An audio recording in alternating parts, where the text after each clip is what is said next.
wanni si gaafa ዓመት አይደል? 49 ዓመት ስቀንስ ስንት ይሆናል? ከ586 ላይ ወደ 540 ምናምን ይሆናል። እስክሪብቶ መያዝ አለብኝ። ያዝና ጻፍ። በቃ ያንተ ማትስ እንዴት ነህ? ማትስ ደህና ነኝ። ድሮ ሎጋሪትም ምናምን ነገር ሁላ ሰራ ነበር።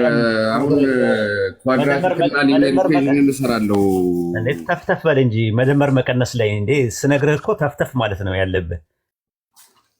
አዎ እሺ፣ ቀጥል እንድገመው ለማረጋጋት ያክል። ኦኬ እሺ፣ በ605 ነው አይደል? ናቡከደነፆር እንትን ያለው ከተማዋን ያዛት። አዎ። ከዛ በኋላ ዮአኪም በነገሰ በ8ኛው ዓመት ያዘው ነው የሚለው። ስለዚህ 8 ዓመት አለ ያዝክ አይደለ? የባቢሎን ንጉሥ ዮአኪንን ማታንን በእርሱ ፋንታ አነገሰ፣ ስሙ ሴዴቅያስ ብሎ ለወጠ ይላል። በ8ኛው ዓመት 8 ስቀንስ ስንት ይሆናል? ከ605 ነው ስትጨምር ስቀንስ ነው የድሮ ከክርስቶስ ለበፊት ወደ ዓመተ ምህረት ስንመጣ እንቀንሳለን ነው። ወደ ዓመት 597 ይሆናል። 597 ይሆናል። ከዛ በኋላ ከተማይቱ ሰዴቅያስ እስከ 11ኛው ዓመት ድረስ ተንከባከባት ይላል። ሁለተኛ ነገሥት 25 ቀንስ 586 ይሆናል። 586 ከ5 አሁን ሱባኤውን የተነገረ ትእዛዙ ከሚወጣበት ቃሉ ከሚወጣበት ጊዜ ጀምሮ እስከ መሲሁ ድረስ ብለዋል። 7 ሱባኤ ነው ብለዋል። 7 ሲባዛ 7 ስንት ነው? 49 ከ586 ላይ 49 ስትቀንስ ስንት ነው? 49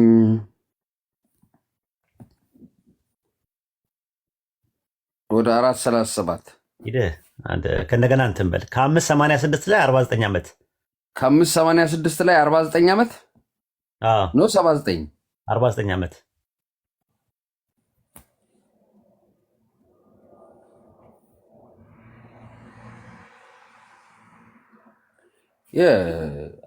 የ437 ነው ይመጣው። ከ586 ላይ 49 ዓመት ከቀነስክበት የ437 ይመጣል። ኧረ ተው ከእንደገና ቀንሰው። ካልኩሌሽን የለም ካልኩሌተር።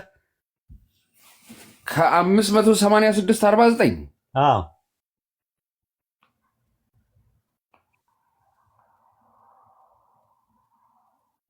ካልኩሌተር የለም እዛው ጋር ያው ቀነስኩት እኮ ከ1697 ነው ከ743 ነው። ኦኬ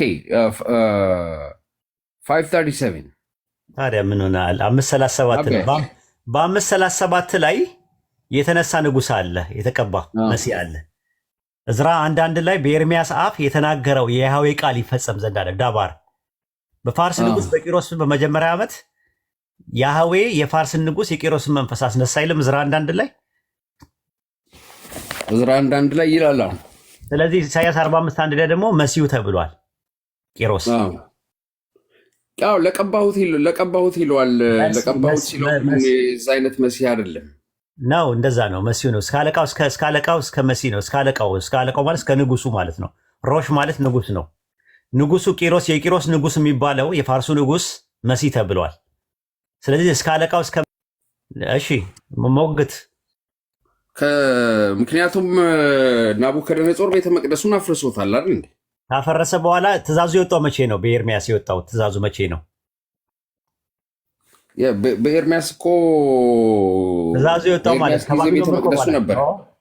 ከባቢሎን ምርኮ በኋላ ነው። ኤርሚያስ ሲናገር ተመልሶ ስለምን በኋላ እዛ ላይ የሚናገረው ምንድን ነው? ዳንኤል ላይ እወቅም አስተውልም ይላል። ኢየሩሳሌምን ስለመመለስና ስለመገንባት ዳባር ወይም ቃሉ ከሚወጣበት ስለዚህ እወቅ አስተውልም ኢየሩሳሌምን መጠገንና መስራት ትእዛዙ ከሚወጣበት ጀምሮ እስከ አለቃው እስከ መሲህ ድረስ 7 ሱባኤና 62 ሱባኤ ይሆናል። እሱ በዕብራይስጥ ላይ እንደዛ አይደለም የሚነበበው። ላንብብልህ ልዩነታቸውን ማለት ነው። ዳንኤል 9:25 ላይ ስለዚህ እወቅም አስተውልም ወደ ኢየሩሳሌም ስለመመለስ እና መገንባት ቃሉ ከሚወጣበት ጀምሮ እስከ አለቃው እስከ መሲህ ድረስ 7 ሱባኤ ይሆናል ብሎ ነው ያስቀመጠው። ከዛ በኋላ የሚለው ስለ ማለት ነው። ዳቫር ማለት ቃል ማለት ነው። አሁን ከዛ በኋላ ነው ደግሞ ሱባኤዎችን ለሶስት ነው የከፈላቸው። 7 ሱባኤ አለ፣ 62 ሱባኤ አለ፣ አንድ ሱባኤ አለ። ልክ ነኝ? ድገመው እስቲ። ምክንያቱም እዚህ ጋር የሚለው እና ብሎ ስለሆነ የሚናገረው ትሩዝዬ 7 ሱባኤ አለ አይደለ? ከሰባ ውስጥ 70ውን ለ3 ከፈለው። አንደኛ 7፣ 2 62፣ ሶስተኛው ደግሞ አንድ አደረገው። በአጠቃላይ ስደምረው 62 7 69፣ ከዛ አንድ ሱባኤ ይቀራል፣ 7 ሱባኤ ይሆናል። ለምንድን ነው 7 ብሎ ያስቀመጠው? 7ን ለምን አስቀመጠው? 7 እዚህ ጋር ዕብራይስጡ የሚናገረው ነገር አንዳንድ ጊዜኞችንም ተመልካቸው። ስለዚህ እወቅም አስተውልም ወደ ኢየሩሳሌም ስለመመለስና መገንባት ቃሉ ከሚወጣበት ጊዜ ጀምሮ እስከ አለቃው እስከ መሲህ ድረስ 7 ሱባኤ ይሆናል ብሎ ነው ያስቀመጠው። አሁን አንተ እዚህ ጋር አለቃው መሲህ የሚለውን ጢሮስን ነው እያልከኝ? አዎ እንደዛ ነው። 7 የሚለው አለ። እስቲ ካልኩሌት አድርገው። 7 የምትለዋን 49 ዓመቷን ምን ታደርገዋለህ? እስቲ አምጣት።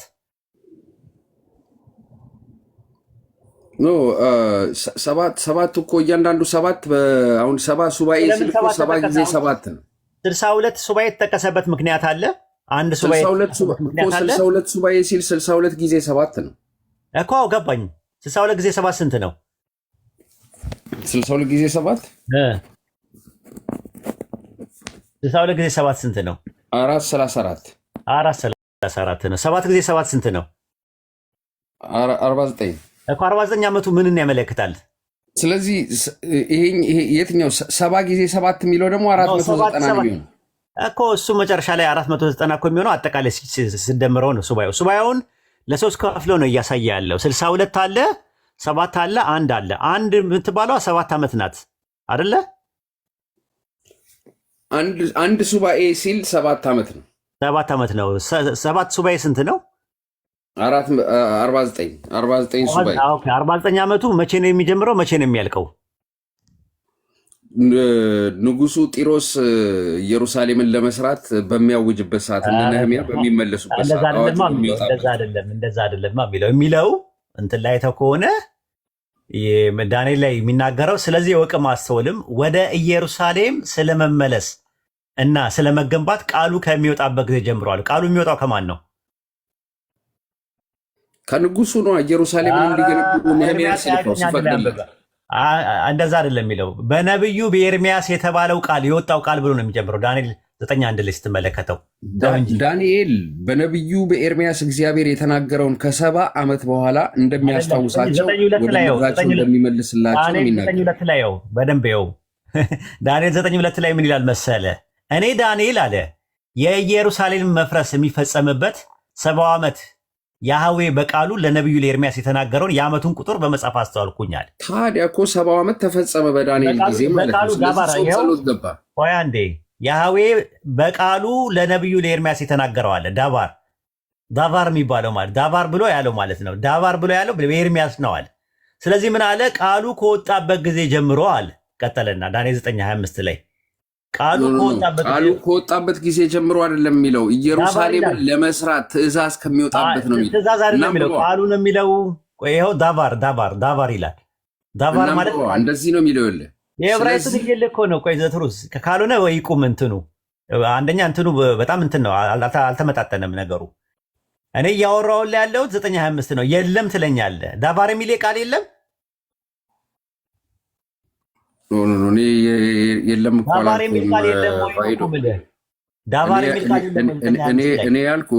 እኔ ያልኩት ቫይዶ ነብዩ ኤርሚያስ እግዚአብሔር ለ70 ዓመት እንደሚቀጣቸው ዳባር የሚል ቃል የለም ወይ? ትሩዝ እኔ ሂብሩን ቃሉን አላውቀውም። ይሄንን ታዲያ የለም እንዴት ትለኛለህ ሳታውቅ? ኖ እኔ የለም እኮ አላልኩም። እኔ ያልኩት አልከኝ እኮ እንደዛ የሚል ነገር የለም አልከኝ። 9:25 ላይ እንደዚህ ነው የሚያወራው። ስለዚህ እወቅም አስተውልም ወደ ኢየሩሳሌም ስለመመለስና ወደ ኢየሩሳሌም ስለመመለስ አይናገርም። ኢየሩሳሌምን መጠገንና መስራት ትእዛዙ ከሚወጣበት ጀምሮ ነው። የዕብራይስጡን ይዤ ነው ማወራልህ እኮ አልኩህ እኮ። አዲስ ነገር መማር ካልፈለክ ቶ ይለፍ በቃ። የምር በቃ አዲስ ነገር መማር አልፈለክም። ኦኬ አሁን አንተ ምትል ያለው በዕብራይስጥኛው እየተረጎምከው ነው። እንደዛ ነው የሚለው። አንድ አይሁዳዊ ቢገባ ያስረዳ ነበር። የአይሁዶችን አንደርስታንዲንግ ነው የምነግርህ። አይሁዶች ይህን ጥቅስ የሚረዱት በዚህ መልኩ ነው ያስቀመጡት። አሁን ወደታች ወረደን እኮ 62ቱንም አንዱንም ልናይ ነበረ፣ ግን አሁን ይህንን መረዳት ካልቻልክ ወደታች መውረድ አንችልም። ኦኬ። ስለዚህ እዚህ ላይ እነዚህ ሁሉ ዓመቶች ሲቆጠሩ ቫይዶ ነው። በቃ ይለፍ። በቃ አዲስ ነገር ለማወቅ ቆይ ማለፍ ሳይሆን እዚህ ጋር የሚናገር ያለው እንደውም በሙሉ አንተ የተረዳኸው ይሄ ሰባ ሱባዔ የሚባለውን መሲህ የሚለውን አንተ ሁል ጊዜ ለክርስቶስ ስለምትወስደው ለኢየሱስ ስለምትወስደው ነው ችግር የፈጠረብህ። ሲጀመር መሲህ መሻህ ቆያ እንደ አዳምጣ እንዴ መሻህ የሚለው ነገር ሀመሻህ ነው የሚለው ወይስ መሻህ ነው የሚለው? እዚህ ጋር ዕብራይስጡ ላይ እኮ ልዩነቱን ልንገራ። ሀመሻህ ከተባለ ስፔሲፊክ የተደረገ መሲህ ነው። ገብተዋል? ስፔሲፊክ የተደረገ መሲህ ነው። መሻህ ካለ ግን ዴፊኒት አርቲክል ከሌለው ግን ስፔሲፊክ ያልተደረገ ነገር ግን የሆነ ሰምዋን ነው እንጂ ስለ መሲሁ አይደለም። ይሄ ያው የሚጠበቀው አይሁዶች የሚጠብቁት መሲህ ዳንኤል 9:24 ብትመለከተው አይሁዶች ኮሜንተሪ እንዳለ ክላሲካል ኮሜንተሪ እነ ታርገምን ማየት ትችላለህ፣ እነ ሚድራሽን ማየት ትችላለህ፣ ታልሙድ ውስጥ ያሉትን ጽሁፎች ማየት ትችላለህ። የሚጠብቁት ታላቁ መሲህ ንጉስና ነብይ ሆኖ ይመጣል ብለው የሚጠብቁት ስለ እሱ አይደለም የሚያወራው የመጀመሪያ መሲህ የሚለው ቃል ስለ ቂሮስ ነው የሚያወራው። በ62 ሱባዔ ላይ የሚገደለው ደግሞ አንያስ የሚባል ካህን አለ የተቀባ፣ ስለሱ ነው የሚያወራው። ይህንን አሁን ልነግርህ ፈልጌ ግን አንተ እንትን ማለት አልፈለግም። ዲፌንድ እያደረግክ ነው ያለው። አዲስ ነገር ለመማር ዝግጁ አይደለም። ዲፌንድ እያደረግኩኝ ሳይሆን አይሁዶች ክርስቶስ ይህንን ስለ ክርስቶስ መሰቀል መገደል ስለሆነ ኤግዛክት የሚያመለክተው እነሱ ደግሞ ክርስቶስ አልተወለደም ብለው ስለሚያምኑ ዳንኤል 9:24 ምክንያት አታዳምጥም እኮ ችግሩ እሱ ነው። በቃ እንትን ከዚህ በላይ እንኳን መሄድ አይቻልም። ራሱ ዳንኤል ምዕራፍ 9 ላይ ቁጥር 24 ላይ ያለውን ስለ መሲህ የሚያወራው ለክርስቶስ ነው ብሎ ወይም ደግሞ ለኢየሱስ ነው ለድንግል ማርያም ልጅ ነው ብሎ ያስቀመጠ ማን አለ? እስቲ ንገረኝ። እስቲ ከአዲስ ኪዳን ጸሐፊያን መካከል ኢየሱስ ክርስቶስ ራሱ። እስቲ ዳንኤልን የጠቀሰበትን ጥቅስ አምጣና መሲሁ የሚለው ስለ ራሱ እንደሆነ ማስረጃ ስጠኝ። አዲስ ኪዳን ስለ ዓለም መጨረሻና ስለ ፍጻሜው ሲጠይቁት ይህንኑ ነው የሚጠቅስላቸው አይደለም። ማቴዎስ 4 በነቢዩ በዳንኤል የተባለ የጥፋት ርኩሰት በተቀደሰ ስፍራ ቆሞ ስታዩ ቁጥር 27 ላይ ያለ የጥፋት ሰው ርኩሰት ዳንኤል 11 ላይ ነው ያለው እሱ። ኧረ ይኸው 27 ላይ ያለ እሱ ነው። የግሬ ማስታወሻውን ከፈለክ ሂድና አንብበው። አይልም እንደዛ። ዳንኤል ሱባኤው ስለ ሱባኤው አይደለም እየተናገረ ያለው በነቢዩ አንብበው። እንደዚህ ይላል። ይኸውልህ ቁጥር 27 ላይ ምን ይላል? እርሱም ከብዙ ሰዎች ጋር ጽኑ ቃል ኪዳን ለአንድ ሱባኤ ያደርጋል ነው አይደለም? የጠየቁት ጥያቄ እንትን ላይ ነው ያልኩት። ማቴዎስ ወንጌል ላይ ምዕራፍ 24 ላይ ያለውን ጥቅስ እነሆ በነቢዩ በዳንኤል የተባለ የጥፋት ርኩሰት የተባለው ማስታወሻ የግሪ ቆያ አትቸኩል። ከስር የግሪ ማስታወሻ ነው ይኸውና፣ የቱ ጋር ሪፈረንስ ያደርግሃል? ባይብል ላይ ሃርድ ኮፒውን ሂድ ነው ሰደው። እሺ ወደ እሱ እንሄድበታለን፣ ግን ይህንን አንዴ እናንብበው። የጥፋት ርኩሰቱን ያቆማሉ የሚለው ዳንኤል 11 ላይ ነው ያለው። እነሆ በነቢዩ በዳንኤል የተባለው ኮሜንታሪ ተመልከት። አንተ የራስን አተረጓጎም አትውሰድ። ነው የራሴን አይደለም። ምን ይላል? ይኸውልህ እርሱም ከብዙ ሰዎች ጋር ጽኑ ቃል ኪዳን ለአንድ ሱባኤ ያደርጋል፣ በሱባኤውም እኩሌታ መስዋዕቱንና ቁርባኑን ያስቀራል። አንድ ሱባኤው ማን ግማሽ በኋላ ማለት ነው። ይሄ አሁን መጨረሻ ላይ እነሱ መሲሁ ብለው የሚቀበሉት የጥፋት ሰው ሲመጣ ማለት ነው። መቼ ነው 3 ዓመት ተኩል? አንድ ሱባኤ የሚጀምረው መቼ ነው? ቤተ መቅደሱ ሲገነባ፣ አሁን 3ኛው ቤተ መቅደስ ሲገነባ። ታዲያ ከአንተ ጋር አይሄድማ። አሁን ይሄ እኮ ትንቢት ነው፣ ኢየሱስንም ተሻግሮ የሚመጣ ነገር ነው ብለን ያስቀመጥክልኝ። እኔ ጠየቅኩት። ይሄ እኮ እስከ መጨረሻው እኮ እየተናገረ ነው። ስለዚህ በርኩሰትም ጫፍ ላይ አጥፊ ይመጣል እስከተቆጠረው። አንዴ ላንብበዋ ስክሪፕቸሩን ቫይዶ ልንግባባ አልቻልንም። ማቴዎስ ወንጌል ምዕራፍ 24 ላይ ቆይ ምዕራፍ 24 ላይ ቁጥር ስንት ላይ ነው ያለው? በነቢዩ በዳንኤል የተባለው የጥፋት ርኩሰት በተቀደሰ ስፍራ ቆሞ ስታዩ ላይ ሲቆም አንባቢው ያስተውል ይላል። ቁጥር ስንት ላይ ነው ያለው? 24:15 ማንበብ አለብኝ። 24:15 አውጣው። 24:15 ላውጣው።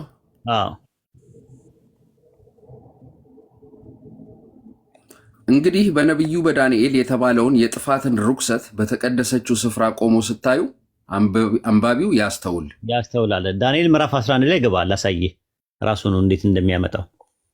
ኮሜንታሪዎችም እንደዛ ነው የሚያመለኩት። ዳንኤል 11 ላይ ያለውን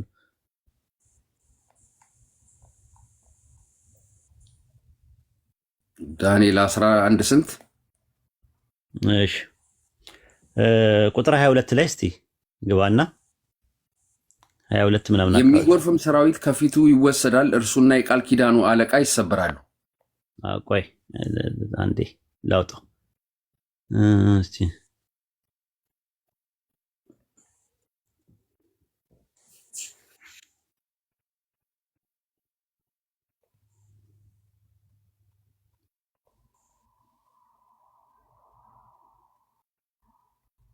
ዳንኤል 11 ቁጥር 31 ላይ ግባ።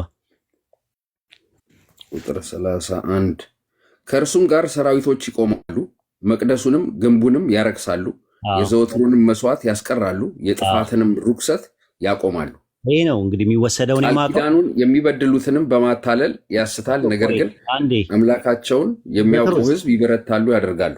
ዘትሩ ተረጋግተህ ማታወራ ከሆነ ቢቀርብህ ይሻላል። እውቀት ለመገናኘት ነው። አንተ በጣም ዲፌንዲንግ ሜንታሊቲ ይዘህ ነው። አዲስ ነገር ለማወቅ ካልፈለግ ግዴታ የለብኝም እኔ አንተን የማስተማር ገብቷል። ያለ ፍላጎት በጣም እየተጫንኩ እንደሆነ እንዲሰማኝ እያረከኝ ነው ያለው። ዳንኤል 11:31 ላይ ከእርሱ ጋር ሰራዊቶቹ ይቆማሉ፣ መቅደሱን ግንቡን ያረክሳሉ፣ የዘወትሩን መቅደስ መስዋዕት ያስቀራሉ፣ የጥፋት ርኩሰትን ያቆማሉ አለ። ማቴዎስ 24:15 ላይ በነቢዩ በዳንኤል የተባለው የጥፋት ርኩሰት በተቀደሰ ስፍራ ቆሞ ስታዩ አንባቢ ያስተውል የሚለው ዳንኤል 11:31 ነው። ኮሜንቴሮች የሚያመለክቱት ይህንን ነገር መረዳት ካልቻልክ ችግር የለውም። እኔ የጠየኩ ጥያቄ ዳንኤል ምዕራፍ 24 ላይ መሲህ የሚለው ቃል ለኢየሱስ ክርስቶስ ነው ብለህ ማስረጃ ያመጣው አያስኬድህም። ሂድ ቀጥል። አሁን ማውራት ትችላለህ። ኦኬ ዳንኤል 9 ላይ ያለው አይሁዶችም ሁልጊዜ ይጣሉበታል። ምክንያቱም መሲሁ በነበረበት ጊዜ ቤተ መቅደሱ ነበረ፣ አሁን ግን ቤተ መቅደሱ የለም። አልጠየቅኩም። እኔ የጠየቅኩት ጥያቄ እሱ አይደለም። አሁን እዚህ ጋር ስናነበው 24 ላይ አመፃንም የሚጨርሰው ኃጢአትንም ይፈጽም በደልንም ያስተሰሪ ማለት ስለማስተሰረይ ነው። ኃጢአትንና በደልን ስለማስተሰረይ ነው። የጠየኩት ጥያቄ ዳንኤል 9:24 ላይ ያለው መሲህ ለኢየሱስ ነው ብሎ አዲስ ኪዳን ጸሐፊያን ወይም ራሱ ክርስቶስ የተጠቀመበት ጥቅስ አምጣ ስል ነው ያመጣው። የጠየኩት ጥያቄና አንተ የምትመልሰው መልስ የተለያየ ነው። አይ ቲንክ ብዙ ማውራት አልችልም እኔ ከዚህ በኋላ ምክንያቱም አሁን ቀጣይ ያለው አርጊመንቶችን አንተ ስክሪፕቸርን ታውቀዋለህ። ኖ አይ እንዴት ተረዳዋለህ? እንደ ጥያቄ ልጠይቅህ። ውይይት አይደለም የያዝነው፣ ውይይት አይደለም። አዲስ ነገር ልነግርህ ነው የመጣሁት። አዲስ ነገር እንዳልነግርህ ምንድን ነው እያደረክ ያለ? ዲፌንድ እያደረክ ነው ያለው። አንደኛ እውቀቱ የለህም በዚህ ዙሪያ ላይ ስጠይቅ ዳቫር ነው የሚለው ብዬ ስል አይ እንደዚህ ነው የሚለው ትለኛለህ። ገብቶሃል? እንደዚህ እንትን አይደለም። እና ሌላ ሰው ይግባና ከፈለክ የተሻለ ነገር ዳንኤል 9 ላይ ትንታኔ አለኝ የሚል ሰው ካለ ሌላ ሰው አስገቡና ሌላ ሰው ሲማር ተማር አዳምጥ ማለት ነው። ጢሮስ በምን ምክንያት ነው በደልን የሚያስተሰርየው? ወይም የዘላለምን ጽድቅ እንዴት ነው የሚያገባው? ያስተሰርያል የሚለው እርሱ እያለ የሚጠቀመው ስለ መሲሁ አይደለም፣ ራሱ ያህዌ ነው። ዮዴሄ ቫቭሄ ስለሚባለው ነው የሚያወራው። አሁን እኮ ስለ ንጉሱ ነው አልከኝ፣ ስለ ጢሮስ ነው የሚያወራው። መጀመሪያ 24 ላይ እና 25ን እየቀላቀልክ ነው የምታወራው። ለዛ ነው እኔ እናንተ መግባባት የምንችለው ብታዳመጥ ኖሮ ነበረ። ሁሉ ነገር ምንድነው ጭፍልቅ ፕሪሰፖስድ የሆነ አንደርስታንዲንግ ነው ያለ፣ መቅደመ ልባዊ መረዳት ነው ያለ። ያንን መረዳት ወደኋላ የነበረውን መረዳት ይዘህ ነው አሁን ማለት እንትን ነው። ያንን ነገር አሁን ለማውጣት በጣም ከባድ ነው። ውስጥ የተሰገሰገው ምንድን ነው? አዲስ ነገር ለማወቅ አይደለም፣ የበፊቱ ነው ራሱ ተሰግስገው ቁጭ ስላለ ከዛ ነገር ጋር ሲጋጭበት ዲፌንድ እየሆንክ ነው ያለው። ዲፌንዲንግ ሜንታሊቲ ነው ያዝከው። የምትረጋጋ ከሆነ አሁንም እየተረጋጋ አይደለም። ካልተረጋጋ አይሆንም። ራሱ ስነግር አዲሱን ነገር ምን እንዳልኩ እንኳን አልተገነዘብከውም። ስለዚህ የምትረጋጋ ከሆነ አንድ እድል ልስጥህ። ኦኬ ሰማሃለሁ ሳይሆን አንድ በአንድ እንድናየው ነው የፈለግኩት። ራሱ የዳንኤል መጽሐፍ ምዕራፍ 24ን ምዕራፍ 9ን ቁጥር 25 ላይ መሲህ የተባለው ኢየሱስ ስለመሆኑ ማስረጃ አለ። የአዲስ ኪዳን አለቃው መሲህ መሲህ የተባለው እዛ ጋር ዳንኤል 9:24 ላይ ኢየሱስ ነው የሚል ማስረጃ አለ አዲስ ኪዳን ላይ።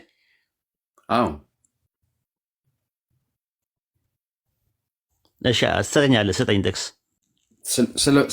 ስለመሰቀሉ ነው የጠየቁ ጥያቄ። ዳንኤል ላይ ያለው ስለ ኃጢአት ስርየት መሲሁ ስለመሰቀሉ ለዛ ነው እና ቅድስተ ቅዱሳትን የሚያትመው በዛ ነው። ይበቃል። በቃ የጠየቁ ጥያቄ እዛ ጋር ያለው መሲህ አለቃው መሲህ የተባለው ዳንኤልን ጠቅሶ ስለ ኢየሱስ ነው ቢያወራው ብሎ የአዲስ ኪዳን ጸሐፊ የተናገረ አለ የምታውቀው አለ ብዬ ነው የጠየቁ። የሶር ነው ኮሜንታሪው ላይ እንግዲህ ቼክ አድርጌ እመጣለሁ። በቃ እንደዛ ነው። አይ ድምዳሜ ነው። አየህ ሰፋ ያለ ነገር የሚፈልግ ነገር ላይ አጫጭር ድምዳሜዎች የምታደርግ ከሆነ አዳዲስ ነገሮችን ለመቀበል አሁን ያወራሁት ራሱ ሰምተህ ማታውቃቸውን ነገሮች አዳዲስ ነው። ቢያንስ እንኳን ያለውን ሀሳብ ምን እንደሆነ ለመረዳት ብትሞክር እና ለቀጣይ ጊዜ ብታጠና ጥሩ ነበረ። የሚያሳዝነው ነገር አሁን ከዛ ወደ ታች ወርጄ ደግሞ 26 27 28 እስከ 28 ነው ያለው። እስከ 28 ድረስ ያለውን ልነግር እችል ነበር። ዳንኤል 7 ላይ ያለውን ስለ መሲህ ምንድን ነው የሚለውን ነገር ያንን ለማዳመጥ ግን 25 ላይ ታስረ ቁጭ ብለሃል። ማብራራትም አትፈልግም። ዝም ብለው ኢማጂኔሽን ነው። አዳዲስ ነገሮችም ዳበር ነው የሚለው ስለ ዳበር የሚል ነገር የለም አልክ። የምታወራው ነገር እኔ ጋር የለም አልክ። እኔ ዕብራይስጡን እያመሳከርኩ ነው። ይከፈትልህ ይሳቅ። ሰላም አለይኩም። ክፈተው። አሰላም አለይኩም ይሳቅ። ወአለይኩም ሰላም። ባይብል ሀብ አለ ክፈትለት። ዳንኤል 9:25 ትቆያላችሁ እንዴ? ወገን ከጨረሰ እሱ እንትን ካለ ከቀጠለ ቀጠለ ነው፣ ካልቀጠለ ትቀጥያለሽ። ምን ሆነሽ ወጣሽ አንቺ? ዋይፋይ መብራት ጠፋና። ኦኬ አንቺ ደግሞ ትንሽ መረጋጋት ይጠበቅብሻል። እሺ ከኔ ጋር ስታወሪ ማለት ትንሽ ተረጋግተሽ ለማውራት ፈልጊ ሞክሪ። ከዚህ በላይ እንዴት ነው የምረጋጋውበት? ሳስረዳሽ 9:25 ሳስረዳሽ ለመረዳት ሞክሪ ለማለት ፈልጌ ነው። ይሄ ከሌላ ግዴታ ተቀበይኝ እኮ አይባልም። አንተ የመረዳትን ትናገራለህ፣ ያ ሰው የመቀበል ግዴታ ተቀበይኝ አላልኩሽም። በቃ ሚውት አድርገሽ አዳምጪ፣ ሚውት አድርገሽ አዳምጪ። በቃ አሁን እንትን ነው ወይ ደግሞ ታች ወርደሽ አዳምጪ ለጊዜው።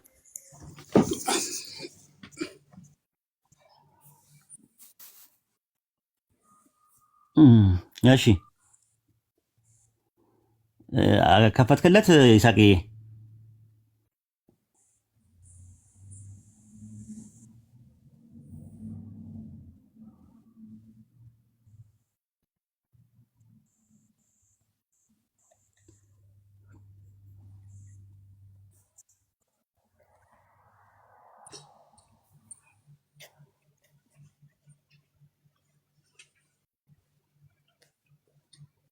የትኛው ጋር 9:24 ላይ ዳባር የሚል የለም ማለት ዳባር ማለት ቃል ማለት ነው ብዬ ስለው እንትኑን ዳባር 9:24 ላይ ዳባር የሚል የለም እዛ ጋር ዳባር የሚል 11:29 ስትሮንግ ነምበር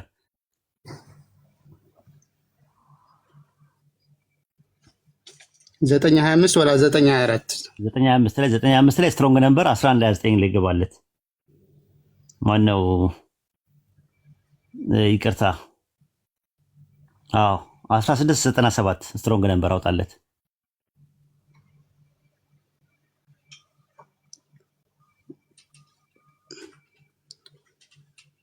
እስኪ ኡስታዝ 9:25 ነው ዳንኤል። ይታያል እዛ ጋር ዳባር ውረድ ወደ ላይ ውጣ።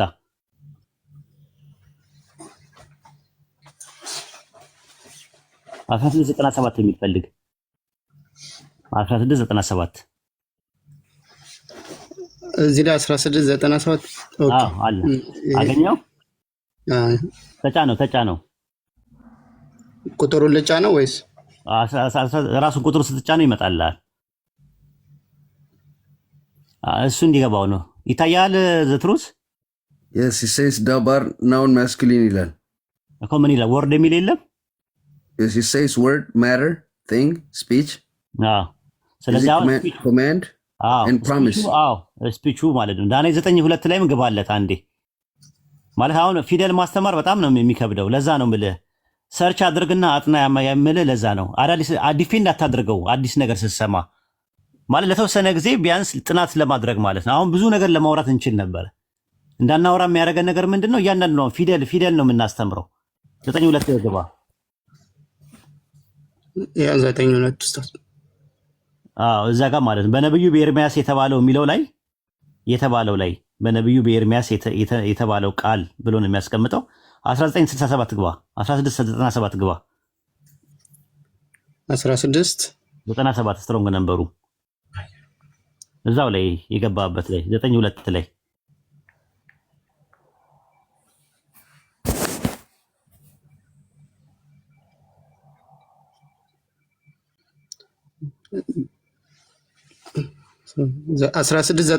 ኡስታዝ። እሱ ላይ ዳባር የሚል የለው አለ። በቃ እሱ ማለት ነው። አሁን አይ ቲንክ እኔ አሁን ፊደል ምናምን ነገር እያንዳንዱ ማስተማር አልችልም ራሱ ማለት ነው። ከስር አንዳንድ ልጆች ዲፌንድ ማድረግ እንችላለን የሚሉ ሰዎች እያየው ነው ያለሁት እና ምናልባት እስቲ ጃቢር አለ አለው ኡስታዝ። ኦኬ አንድ ቁጥር ይጻፉ አስገባቸዋለሁ። አንዳንድ ቁጥር ጻፉ። ዳንኤል 9:24 መነጋገር አንጾኪያን አስገባው።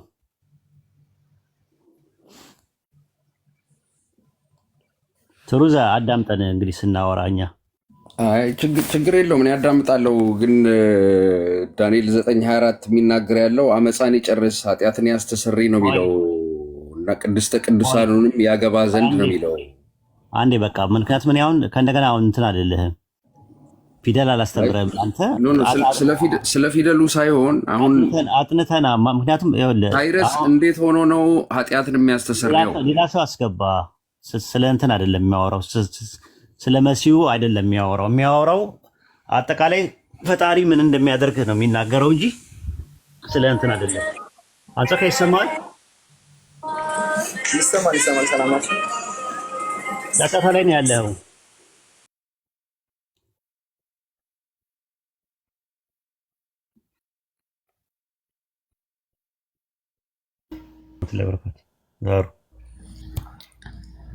ሰላም መምህሬ ፎሎ አድርጉት። 1200 ሰዎች እዚህ ፎሎ ያላደረጋችሁ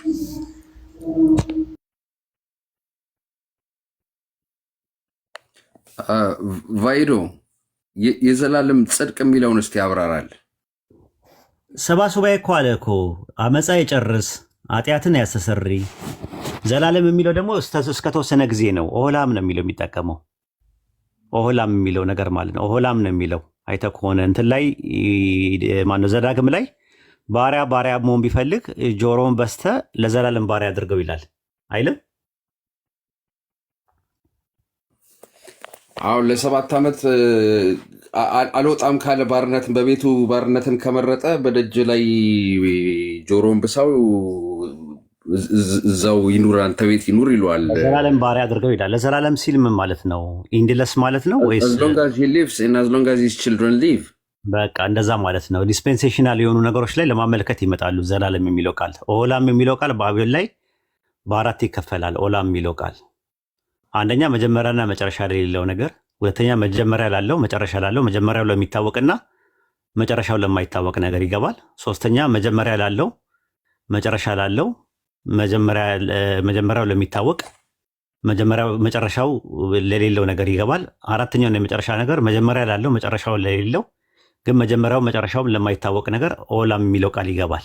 የተለያየ አተረጓጉማል። አሁን ነጥቡ ያለው ግን 25 ላይ ነው ያለው። 7 ሱባኤ የተጠቀመበት ማለት ነው። እሱ መቀጠል የምችል ከሆነ ትቀጥላለህ ማለት ነው። አይ አዳዲስ ነገሮችን ስነግርህ እንትን ማትለኝ ከሆነ ወደ ሌላ ሰው ላስተላልፈው ነው። ይሄኛው ሙግት ክርስቲያኖቹና አይሁዶችም ስለሚከራከሩበት እኮ ነው። ሆነ የአይሁዶችን ልጅ ነው የምሞገተው። የአይሁዶችን ሙሉ ለሙሉ ኮምፕሊትሊ የእነሱን ነው የምቀበለው። ለምን ኢየሱስ ከመምጣቱ በፊትም ይህንን አንደርስታንድ የሚያደርጉት ሚድራሽ በሚባለው ነገር ታርገም ላይ እንትን በሚሉት ላይ ታልሙዲክ የሆኑ ሶርሶች ላይ ብትመለከተው እንደዛ ነው የተረዱት። ያ መረዳት ስህተት ከሆነ ኢየሱስ ከመምጣቱ በፊት ተሳስተው ነበር እነዚህ ሰዎች። ኢየሱስ ስለመጣ የቀየሩት ነገር አይደለም። እሱ ነው መጨረሻ ላይ አይሁዶች ይሄ ትንቢተ ዳንኤል 29:24 ለክርስቲያኖች ያዳላል አልኩ አላሉ። ማን ነው እንደዛ ያለው? ከነ ዴቪድ ውድስ ጋር ማን ነው ስሙን ረሳሁት። አንድ ጆሽ ማን ሲከራከር እንደዛ አለ። ማን የሚባለው? I have to search it. ምን ቪዲዮ ላይ Hold on. ሆልዶን ፈለገ ልታመጣው ነው? Yeah. እሺ አንተው አስደምጠን።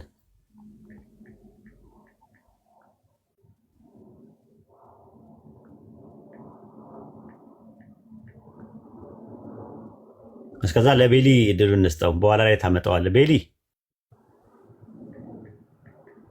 ሰላም ነው፣ እንዴት ናችሁ? ሰላም ነው፣ እንዴት ነህ? አለው እግዚአብሔር ይመስገን። ሰላም ነው፣ ሰላም ነው። ዲፌንድ ልታደርግ ነው ዳንኤል 9:25ን? አይደለም፣ እኔ ጥያቄ ነበረኝ። ሰው እንዴት ብሎ ነው ገነት የሚገባው የሚለውን ነገር በሙስሊም እንድታስረዳኝ ነበር። ኦኬ፣ እኛ የጀመርነው እንትን ስላለ ዳንኤል 9:25 ላይ ያለውን እንጨርስና እንነግራለን፣ ከፈለግ ከታገስክ ማለት ነው። እሺ ኦኬ፣ እሺ። የእኔ ቀላል ነገር ስለሆነ ብትመልስልኝ ደስ ይለኝ ነበር እኮ። ግን አረስት ይዘናል እንዳይደባለቅ፣ የአዳማጭም ታችም ስላለ ልጁም ደግሞ እያወራን ስላለ እሱ ላይ ማውራት ምችል ከሆነ ትሄዳለህ፣ ማውራት ካልቻልክ ግን ትታገሳለህ ማለት ነው። አያልቅብህም አይደል? ያልቃል። ብትቆይ የሆነ ይሟሟል። አይ ማሟሟት ሳይሆን ልጁም እንትን እስከሚደለ ማለት ነው። ቆይ ስላልከው አዎ ይሟሟል ወይ? ጥያቄ ለነገ ማደር አይችልም። ምን ይሟሟል? ስለዚህ ትና ማለት ነው። ጥያቄ ያለ ጥያቄ መኖር ትችላለህ። እና ያኛውንም ከቴዎሎጂካል ክርክሩ ይልቅ ለሰው ልጅ የሚጠቅመው እንዴት ነው የሚዳነው? በጣም ወደው አረስት ነው ዴሊ፣ በጣም ወደው አረስት ነው ወላሂ፣ በጣም ወደው ስለ ሳሊቬሽን ከፈለክ ማውራት እንችላለን። ከዘፍጥረት ጀምረን ዘይንድ ኦፍ ዘዴ ለምን መሰለህ ሰው ልጅ በዛም አለ በዚህም በክርስትናውም በእስልምናውም ዘይንድ ኦፍ ዘዴ በቃ መዳን ነው፣ ገነት የሚባለውን ቦታ ለመውረስ ነው። እና በምን ይዳናል በላይ ርዕስ የለም ብዬ ከክርስትና በእስልምና ከፈለክ ከኔ ጋር ታወራለህ። በጣም ወደው ወላሂ፣ ከዚህኛው ይልቅ ይሄኛውን ነው የምወደው እኔ። አረስቱ ግን ምንድነው አሁን የተጀመረ ነገር አለ። እኔ መንገዱ አሁን እኔ እንትን ስላለኝ ነው። አሁን ምን ተስፋ አለ ወይ ለመዳን በእስልምና? እሱን እኮ የምልህ እኮ አሪፍ ነገር ነው። ግን አሁን አቸኩል እንደ ጓያ ነቃ የፊት ለፊታችንን ብቻ እንመልከት እና ሸማ የሚለበሰው በየፈርጁ ነው አይደለ? እሺ እኔ ጓያ ነቃ አላውቅም። እሺ ሸማ የሚለበሰው በየፈርጁ። እሺ ስለዚህ አሁን ጠብቅ ማለት ነው። አሁን የተጀመረው አረስት አለ፣ በአረስቱ እጠብቃለሁ። እሺ እሺ እሺ እሺ። እኔ አዲስ አበባ ነኝ፣ ጓያ አላውቅም። ግን እሺ ይሁን በቃ እጠብቃለሁ። አይ ችግር የለውም። ያው ምሳሌያዊ ነው። እኔም የአዲስ አበባ ልጅ ነኝ እኮ።